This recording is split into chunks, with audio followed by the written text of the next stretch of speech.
All right, Paris, welcome to your 50-point assessment. Today we're going to go over some of the things that we need to work on in your everyday movement. Starting here, we're looking at our one-legged box drop. What we'd like you to get better at is just loading into the glutes, and that's going to be pulling yourself into a squat position. Right now when you're landing, you're standing in a very upright position and not loading into your butt. If you're able to come into more of a squat, pulling yourself down to the ground, and that's how you want to think of it, pulling yourself down to the ground, you'll have a lot more success. So right there, as you pulled the elbows back, you had a little more success. The knee did dive in a little bit, but it's something we can get better at and that you already have. So here we go into the next rep. We can get you to pull those elbows back. Good. And remember, we want to pull that left one back or both the back and the right one forward or both them back.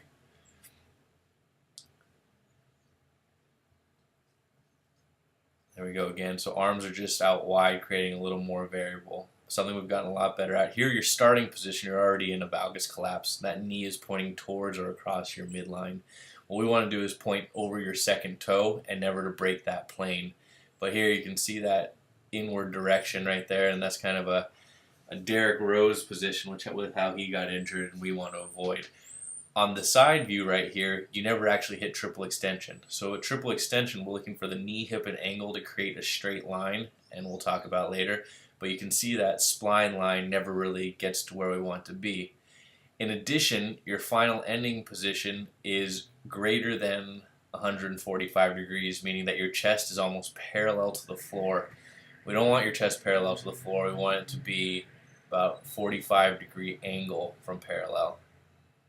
Here we go again. So we just got the wrong arm, so you have to do a little too much more movement. And again, you can see that knee caving in. But again, it's something you've gotten a lot better at just with the practice you've done over the last week or two. We'll continue to get better at it. On your two-legged forward box drop, we're just too wide. And again, that puts you at risk again for letting those knees dive in. It also takes away from your power because your force crisscrosses across your body and goes through your left shoulder and through your right shoulder of the opposing side. If we can get those feet beneath your shoulders, you jump a little bit higher off both feet. You'll be able to create more power, and you can kind of see how those heels are caving in as well as you land. On your broad jump, we got a bit of work here to do. So your broad jump, you're jumping with your back. You can see that flat position again that we want to stay away from. And with that flat position, you're really jumping with your low back extensors rather than your butt, and we want to get a little more butt in there. You hit great triple extension. So that second image in there, that triple extension position, is what you want to reach every time.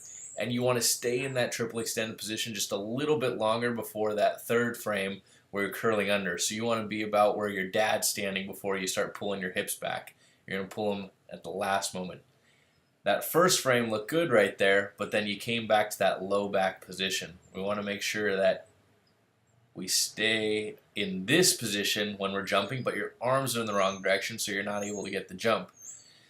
What you first did right there is what we want to see.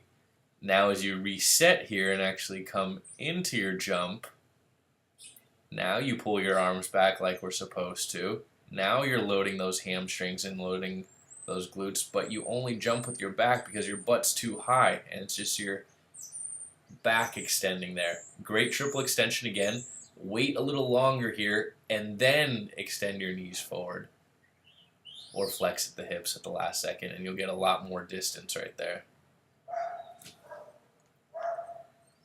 Here we go again with the broad jump. Again, that back is just too low and it's limiting your explosive power. If we're able to, there we go. If you were able to start right there and jump from that, and you can see you drop the back again.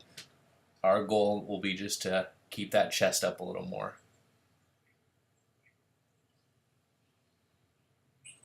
Good. Wait a little longer. All right, so on your acceleration here, you start in a good position, but we want you on your toes. You should be on the toes of both feet, not just the back.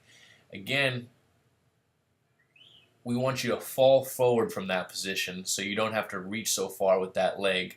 You can see you overstrided. We want you to contact ground beneath your chest, not so far out in front of your head right there. Otherwise, your hamstrings are having to do just too much work.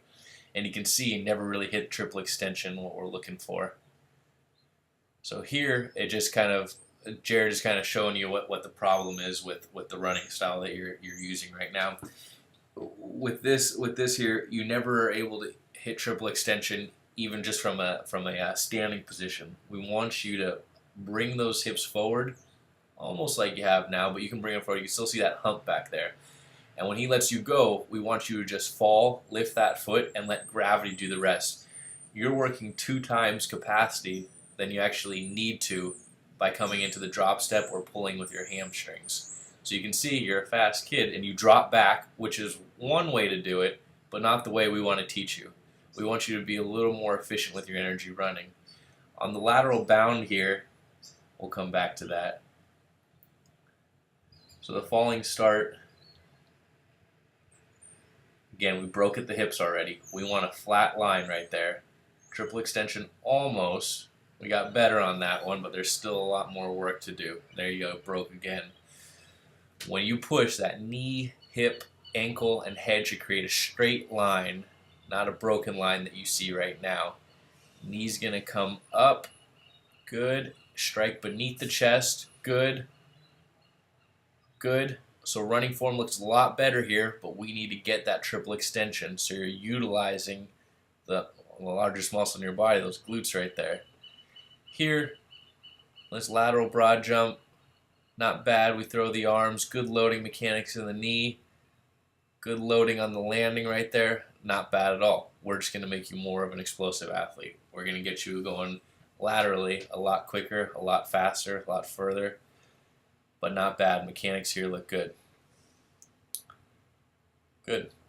So the big thing what we need to continue to work on is you just being able to load into your glutes and your hamstrings and using gravity in order to conserve energy so you're not doing so much work in your run. Nothing we haven't talked about yet, but you've already seen a tremendous amount of progress in your running. Again, this was 2 weeks ago, but we'll continue to get better and better. And you can let me know any questions when you're in the gym. Talk to you soon.